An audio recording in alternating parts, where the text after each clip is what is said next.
입니다. 자, 우리 전공 세미나 전공책 읽기 드디어 6주차가 되었습니다. 뭐니 뭐니 해도 이제 시작한 지 얼마 안 된 것 같은데 이제 서서히 지금 중간고사를 향해서 달려가고 있네요.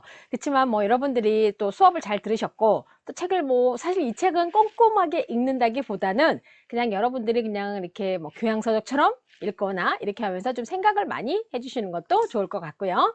자, 오늘은 지난 주차에 이어서 자, 우리가 원래 5주차부터 어디에도 없던 메타인지 향상법, 지금 이걸 했단 말이에요. 그런데 이 메타인지 향상법이라고 하는 것이, 저는 이걸 읽으면서도 저도 이런 책을 한번 써볼까? 라는 생각이 들 정도로, 뭐, 나름대로 제가 열심히 스스로를 뭐라 그럴까요? 컨트롤 하면서 좀 살아왔다고 할까요? 뭐 이런 느낌이 들어서 결국 저는 여기서 잘 생각난 게 뭐였냐면, 컨트롤이라고 하는 단어가 생각이 났어요. 컨트롤이라고 하는 단어가, 자, 저희가 시간을 좀 한번 켜놓고 해야 되겠어요. 제가 잠깐만요. 요게 화면을 제가 흔들리지 않게 지금 고정을 해놨는데 이게 지금 판서를 해보니까 살짝 흔들리네요. 자, 일단 컨트롤을 하면서 살아왔기 때문에 이 컨트롤을 잘하는 사람이 결국은 이게 참 옛날부터 있었던 말이었던 것 같은데 요즘은 이제 이게 메타인지라는 용어로 좀 더 전문화된 느낌이 아닌가라는 생각이 듭니다. 자, 우리가 이제 지난주에 이어서 오늘 3개를 하게 되는데 핵심 질문에 대한 답을 정리하고요. 자, 원래 핵심 질문을 잘 파악하는 게 중요했는데 그 다음에 인지 위에 인지를 이해하고 그리고 상대방의 메타 인지 체계를 파악하라. 결국 눈치와 센스가 눈썰미가 있어야 된다는 얘기거든요. 자, 먼저 핵심 질문에 대한 답을 정리하라. 빌 게이츠의 대담에 의하면은요, 제가 아까 빌 게이츠 대담을 찾다가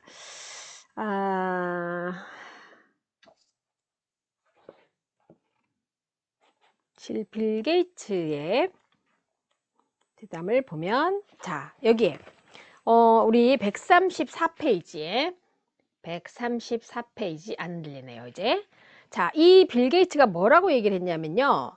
만일 당신이 넓은 시각의 그 프레임워크를 갖고 있다면, 거기에 당신이 수집한 정보를 거의 넣을 수 있으며, 이것이, 기억이나 사고에 큰 도움이 된다라고 했어요.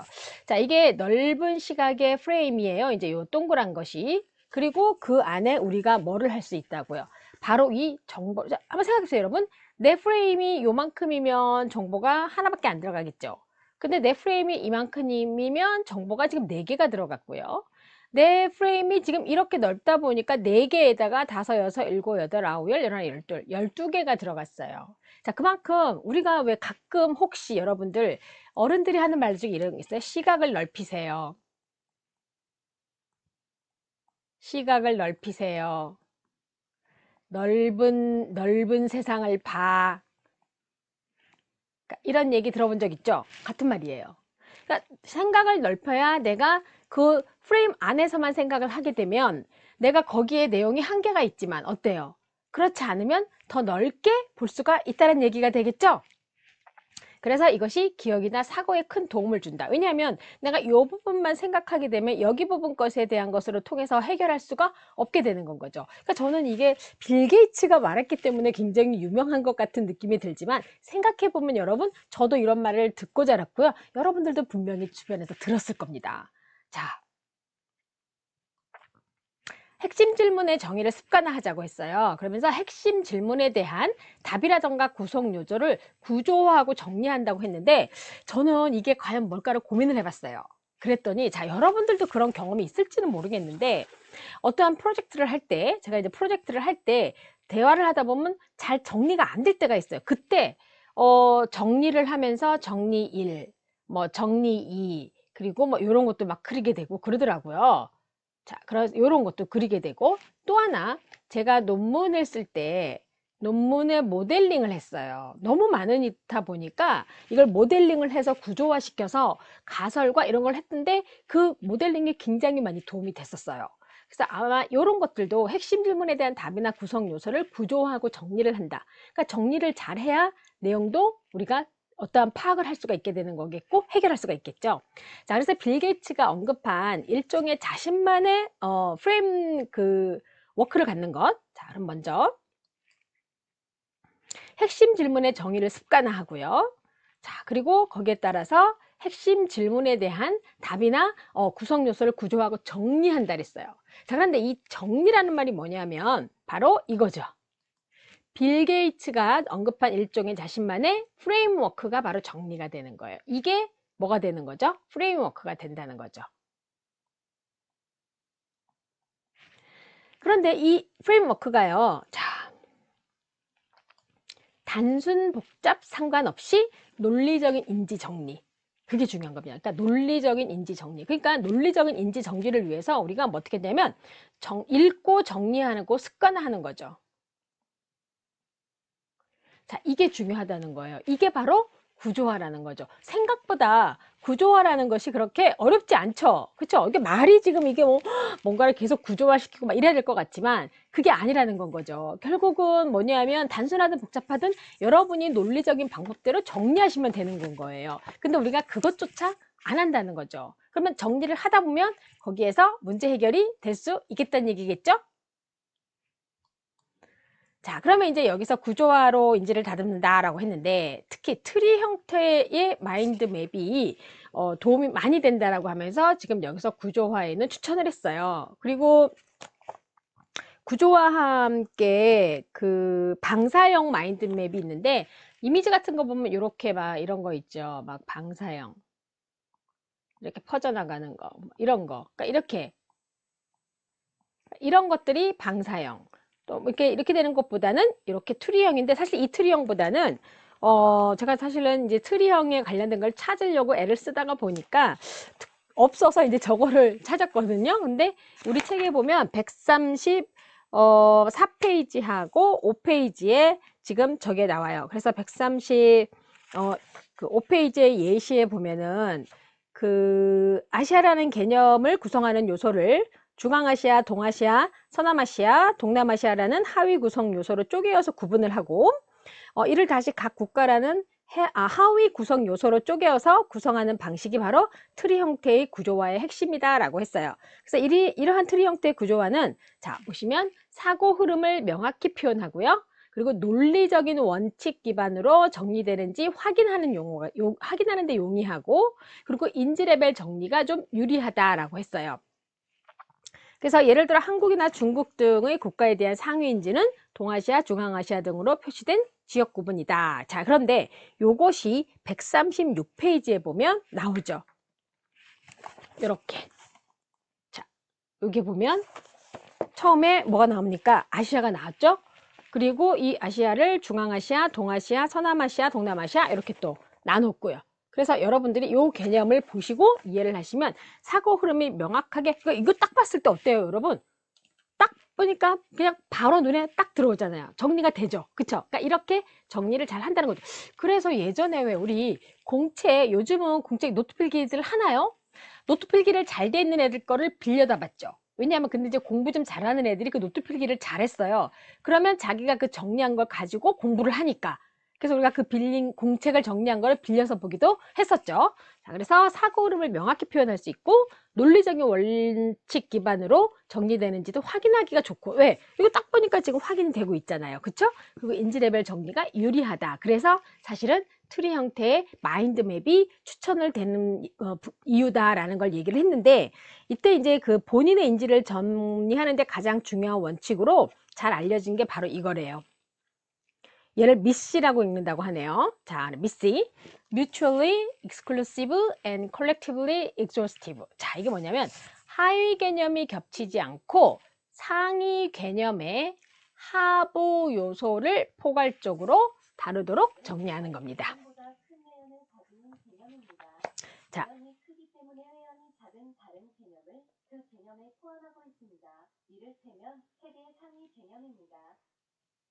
제가 왜 갑자기 멈췄는지 아세요? 제가 지금 mutually exclusive and collectively exhaustive라고 하면서 이 개념을 설명했더니 나 지금 얼굴 빨개졌다. 옆에 있던 인공지능이 지금 이거 설명했어요. 여러분 들으셨는지 모르겠다. 아, 참나원. 자, 그래서 미스라는 것은 바로 하위 개념이 겹치지 않고 상위 개념의 하부 요소를 포괄적으로 다루도록 정리하는 건데, 요렇게 정리를 해야 된다는 거죠. 그러니까 여러분, 근데 이거는요, 저는 중요한 것 같아요. 왜냐하면 회사에 가서 보고서를 쓰시든 여러분들이 뭔가 주어진 업무를 하실 때도 내가 무언가를 할 때 이렇게 구조화하는 건 정말 중요한 것 같아요. 그래서 우리가 가끔 사람들한테 얘기할 때, 주변 사람들한테 그 얘기할 때 있어.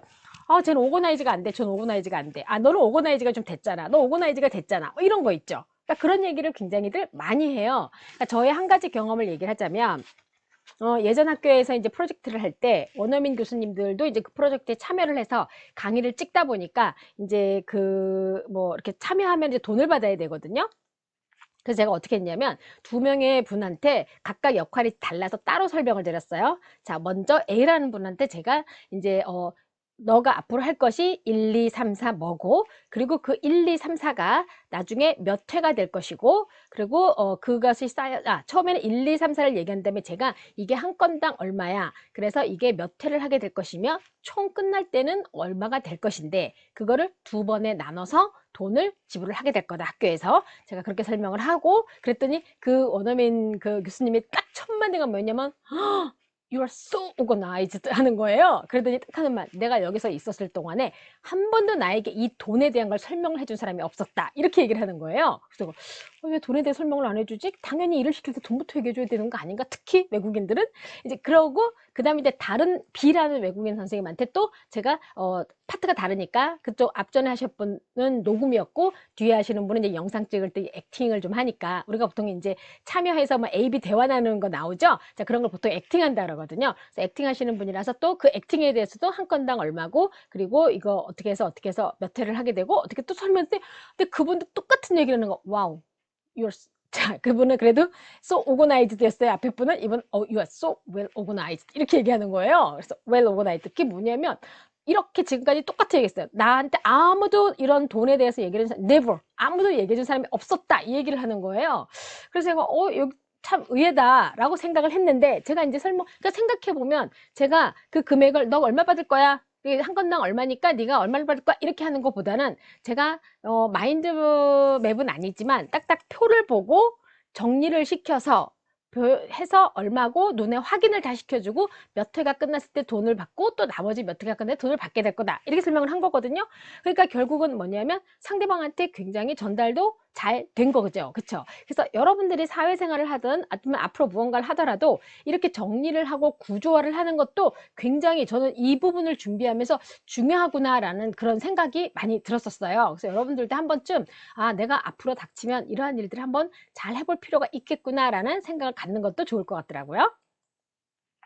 자, 구조화를 연습하는 건요, 어렵지 않아요.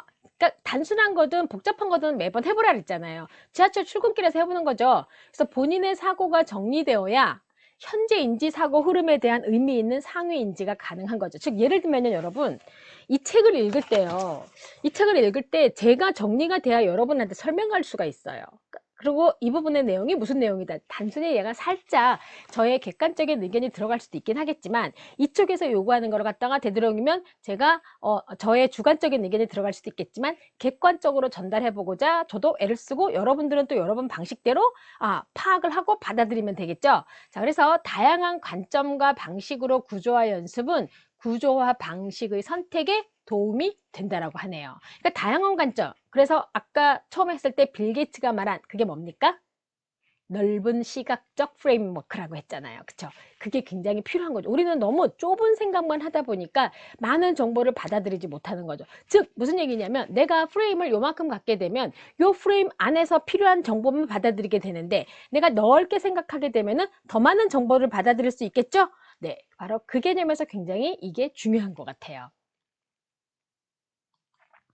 자, 이번에는 인지 위에 인지를 이해하라. 자, 우리가 인지의 개념, 예를 들어서 인지의 평가 기준을 어디까지 할 것이냐라는 것이 지난번에 그런 얘기가 있었어요. 도대체 인지를 어떻게 평가할 것이냐. 인지를 타고 올라가서 또 인지하고 또 인지하고 또 인지하고 또 인지한다고 했었는데, 자, 그러면 어떻게까지 되는지 한번, 자, 인지 위에 인지를 이해하라. 자, 이게 좀 어려울 것 같은데.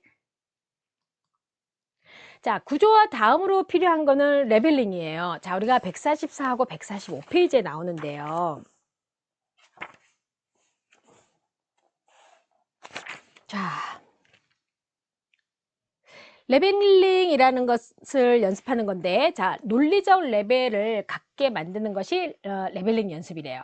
즉, 상식선에서 충분히 진행을 가능한 거죠. 지금 예를 들어서 이렇게 해놨어요. 영장류, 조류, 파충류, 명태. 이상하죠?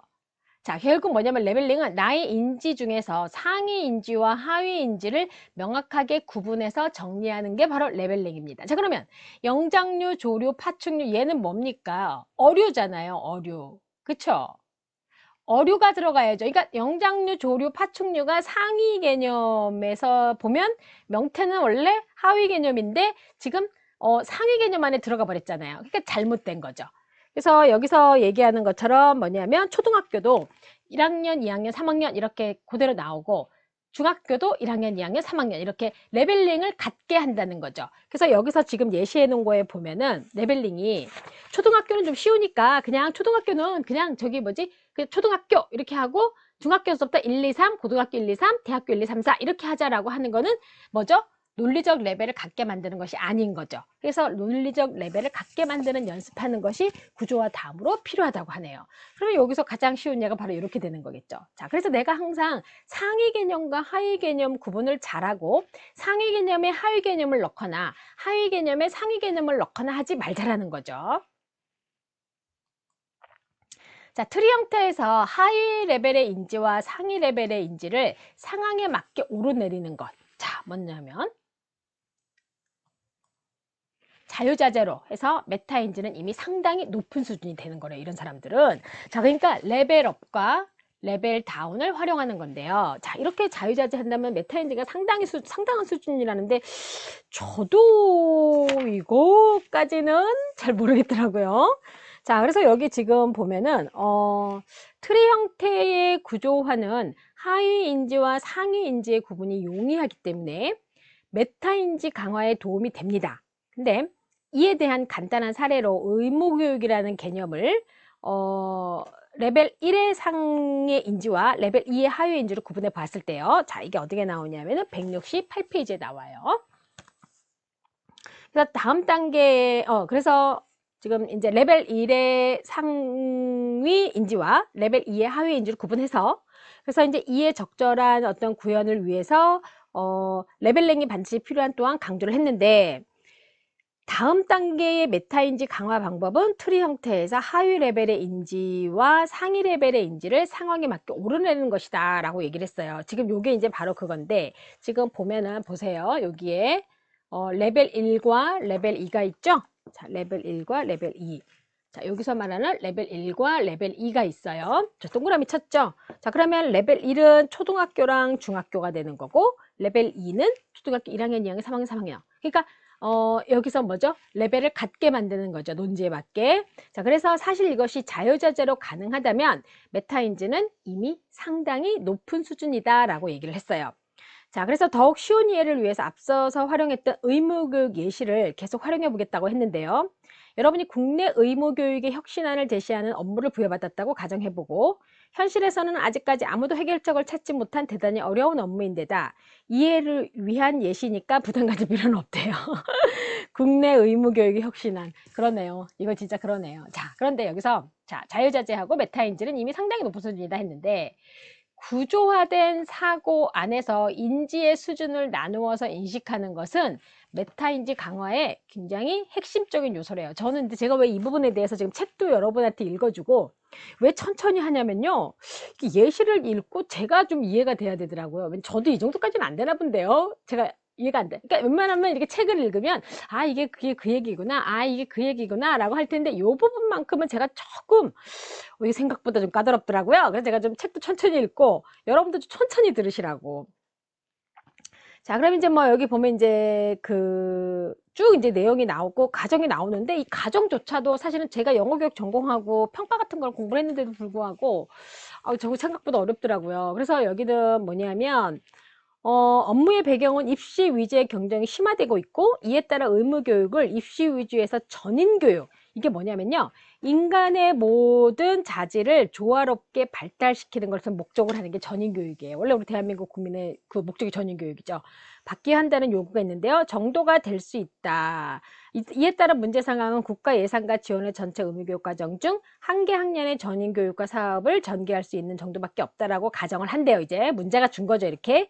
이 경우 핵심 질문은 의무교육과정 중 어디를 먼저 전인교육으로 바꿔야 할까라고 정의를 내린다고 했는데 아마 이 질문에 대한 답은 아마 중학교 3학년 것이다. 그러나 여기서 중요한 것은 이 핵심 질문에 답하기 위해 우리는 레벨 2 수준의 인지작용을 하고 있다는 것을 인식해야 된다. 자, 우리가 이 중학교 3학년일 것이라고 했으니까 여기서 핵심 질문은 레벨 수준이 바로 여기에 나와 있는 것처럼 2레벨 바로 요쪽 요 2레벨이라는 거예요. 이 사람 얘기가.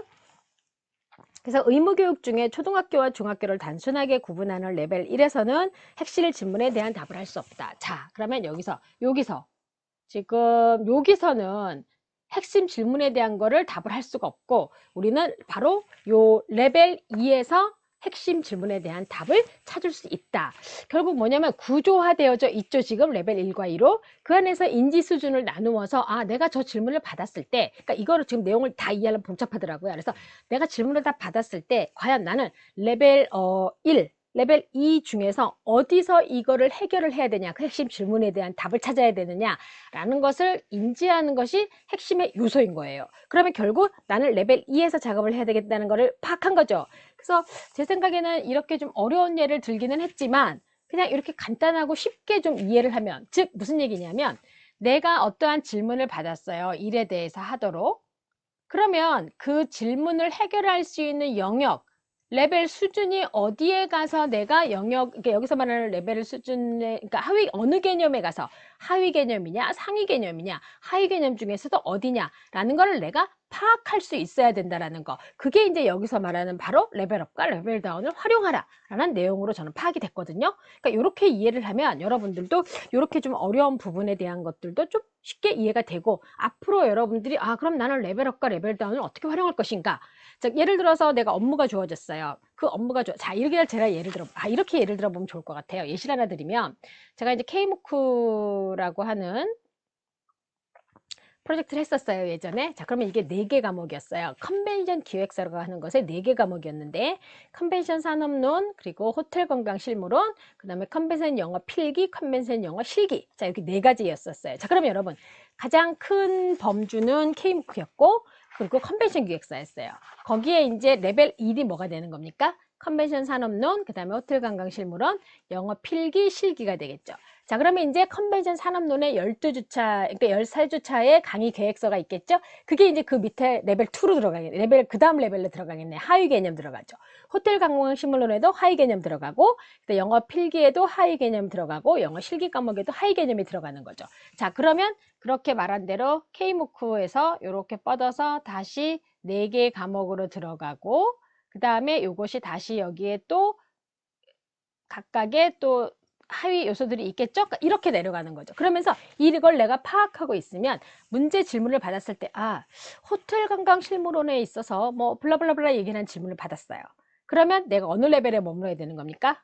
바로 이 호텔 관광 실무론을 갖고 있는 이 레벨에 머물러야 되는 건 거죠. 그러니까 그 파악을 잘 하고 있느냐, 잘 나누냐라는 건데 저는 생각할 때 여러분들 이거 어렵지 않게 할 수 있을 것 같다는 생각이 드는 거죠. 처음에 읽을 때는 무슨 말인지 잘 모르겠더라고요. 그러다가 이걸 생활 속에서 습관화하는 게 우리 사실 이게 목적이잖아요. 지금 구조화라는 것들이.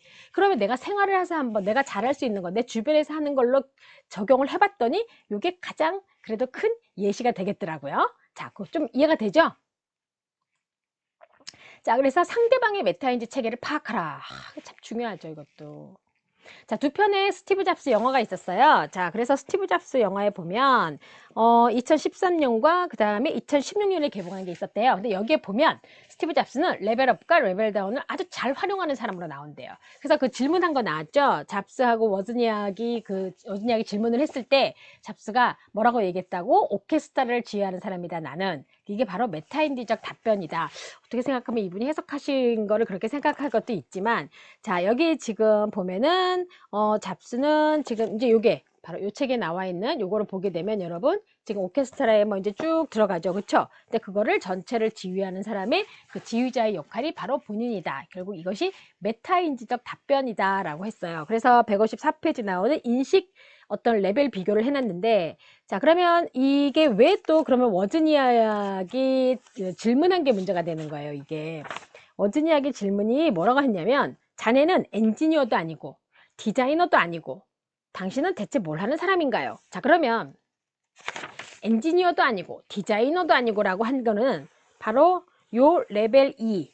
여기 제가 지금 연필로 그어놨고 지금 여기 둥근패 있는 거 있죠? 여기 바로 요거 질문, 요게 바로 워즈니악의 레벨 수준인 거고, 대신 여기에 있는 지휘자, 요 지휘자, 요거에 대한 대답을 한 것이 바로 잡스의 수준이라는 거예요. 그래서 이거는 조금 저도 억진가? 이 부분은 우리도, 하지만 이게 뭐냐면 다시 해석하면 어떻게 되는 거냐면요, 결국 오케스트라를 지휘하는 사람이라는 건 뭐냐면 프레임워크가 넓은 사람이라는 거죠. 즉 뭐죠? 넓게 본다는 거죠. 그러니까 정보가 많이 들어가겠죠. 그러니까 이 사람은 첼로에 대한 정보, 바이올린에 대한 정보, 뭐에 대한 정보, 피아노에 대한 정보를 다 흡수한다는 얘기가 되는 거죠. 그래서 이걸 다시 보면 그 프레임워크가 넓은 사람이라는 것에 여러분들이 포커스를 두시면 되겠습니다.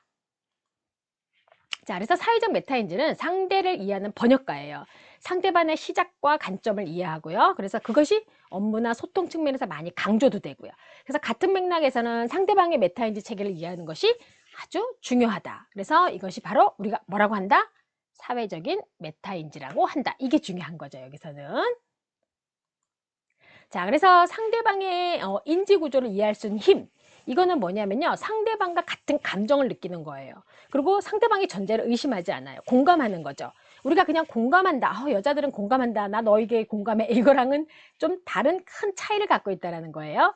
그래서 테오 앱스타인 미국 메이저리그 구단 경영자의 예를 들어놨죠. 이 사람이 어떻게 했습니까? 선수의 어떤 내외적 모든 상황을 파악해서 상대방의, 결국 뭡니까 이게? 선수가 상황이 어떤가에 따라서 이제 공을 잘 칠 수도 있고 못 칠 수도 있고 잘 막을 수도 있고, 결국 상대방의 사고 및 인지 흐름을 이해하려고 노력했던 하나의 좋은 예시로 이렇게 사회적 메타인지가 발달한다라는 것을 해놓은 거죠. 이것을 결국 뭘까요? 제가 볼 땐 이것이 좋은 리더의 또 역할이기도 하지 않나. 그래서 일을 좀 더 되게 해서, 잘 되게 해서 성공적인 결과를 이끌어가는 바로 그런 거라고 할 수가 있겠죠. 요거는 여러분 솔직히 생각하면 상대방을 잘 파악하고 이런 거는 남보다, 그러니까 사회적으로 우리가 소셜 스킬이라고 할 수 있을 것 같아요. 메타인지이기도 하지만은 결국 사회적 메타인지, 소셜 스킬인 거죠, 이게. 여러분들이 이걸 잘 알아두시면 될 것 같아요. 자, 그래서 상대방의 사고 및 인지 흐름을 이해하고자 노력을 하고, 상대방의 핵심 질문을 이해하는 데서 시작하는 거예요. 저 사람이 한 질문을 잘 이해를 하는 거죠. 그래서 이분이 업무 자동화 그 프로젝트 파일럿 프로그램에 참여했을 때 대한 발표에 대한 예시를 지금 보면 이 책에 해놨죠. 그 내용도 좀 길고 무슨 말인지는 살짝 좀 어렵더라고요. 단 포인트는 뭐냐면 고객의 질문과 관련해서 상대방의 질문을 재해석해서 답을 하는 것도 중요하다라는 것을. 그래서 상대방이 그러면 뭐 이제 질문했던 것 중에서 뭐라고 얘기를 했습니까?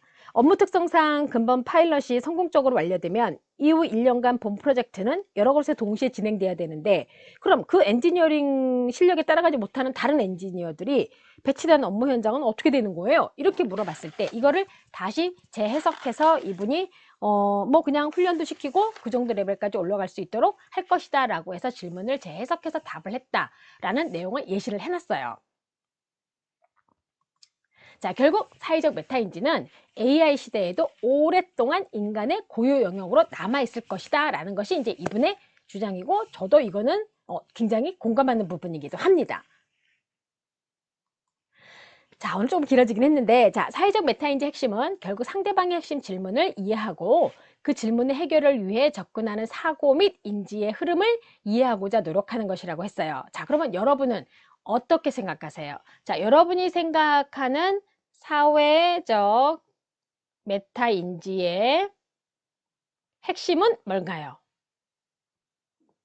저는 상대방을 파악하는 것이 맞다고 생각해요. 상대방을 파악하고 이러는 거 굉장히 중요하고, 그리고 상대방을 이해하려고 하는 것, 그것도 중요하다고 생각을 합니다. 자, 여러분의 생각은 어떠세요?